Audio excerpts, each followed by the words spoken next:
hopefully this is the first thing that you're looking at for the financial ratios, for these seven financial ratios and how to fix them, strategies to improve them. This is the basics. What is a financial ratio? What's the point of them? So the way to look at it is we've got these four goals, these four objectives of financial management: liquidity, solvency, profitability, and efficiency.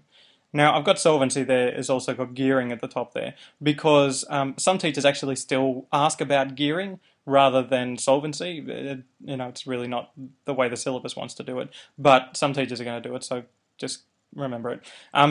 But how can you tell if the business is actually meeting these goals, right?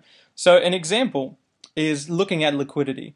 Liquidity is the ability to pay our short-term debts. So if the owner of the business asks the financial manager, do we have enough cash to pay our short-term debts or our short-term bills? And let's say the financial manager says, hey, we've got $1 million in the bank. Wow, $1 million, that's a lot of money, wow. And then think about it, think about it.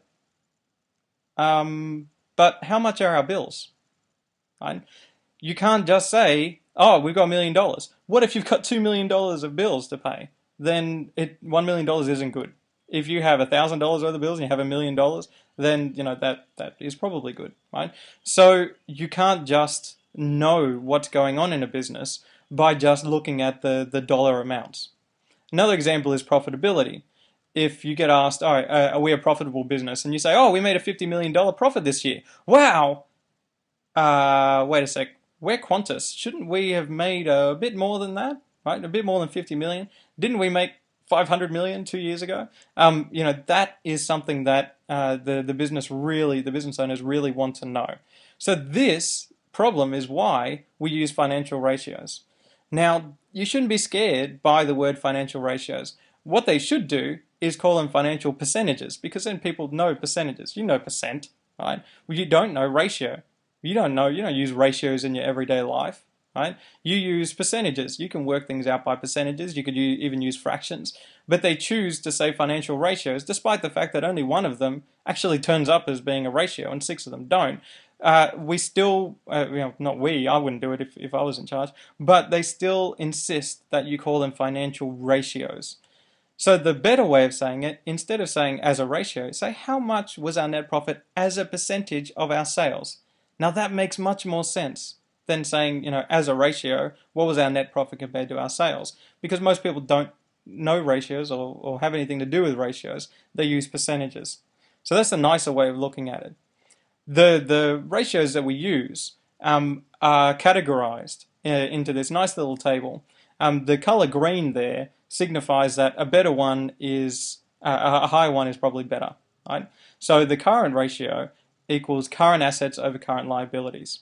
So when you have a balance sheet question, you could be asked the liquidity ratio or the current ratio, and you just find where current assets are, you find where current liabilities are, and you divide one by the other, right? That is used to measure whether you have enough current assets, like cash, to pay for your current liabilities, like, bills that need to be paid and things like that.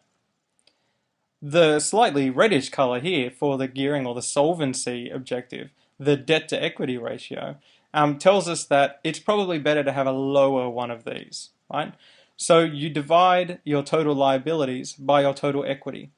That basically tells the business owners and the investors who might want to invest in the business, all right, we have these liabilities, but how much are our liabilities, like loans, compared to how much has been invested into the business? Because you really don't want a debt to equity ratio, that's too high, because it means that you have a whole bunch of debts and not a lot of people have invested much money into the business. So it's probably not a good sign for investors. The third objective is profitability. And this one doesn't just have a single ratio. There's 3 different ratios that you can use to measure profitability. And if you're asked just to measure profitability, you can really choose whichever one of these, that you want, right?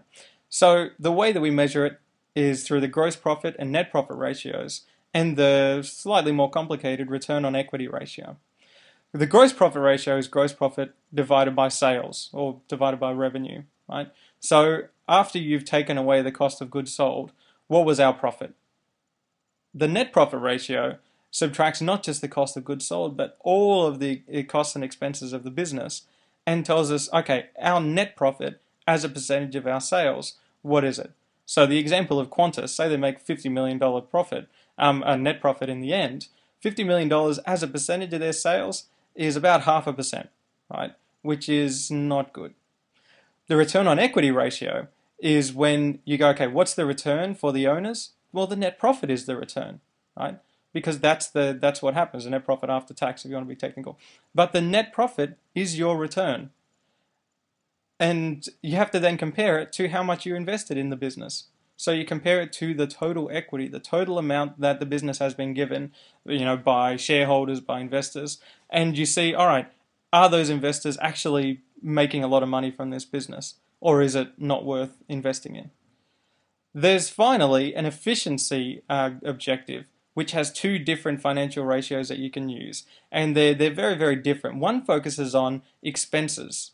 So the total expenses divided by sales, like the sales revenue, will give you the expenses ratio. You might even be asked, and we look at this when we look in more detail at the expenses ratio, you might even be asked, about administrative expenses or selling expenses, and you can use those specifically divided by whatever the sales were. So all right, we have a problem because our administrative expenses have been going up as a percentage of our sales for the past 5 years. What can we do about it?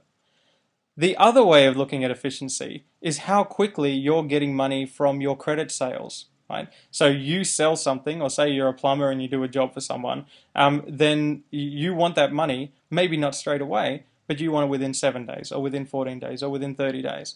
So the accounts receivable turnover ratio looks at the accounts receivable, so money that the business is owed, and compares that to the total credit sales, and then divided by 365. Why divided by 365? Well, it turns it into a day figure. So you might come up with an answer of 30. And you go, well, 30 what? 30%? No. 30 to 1? No. It's 30 days. And we're going to look at that in more detail when we look at the accounts receivable turnover ratio. It's a very misunderstood, but in the end, if you really get it, pretty straightforward way of measuring efficiency. Are we collecting our accounts receivable?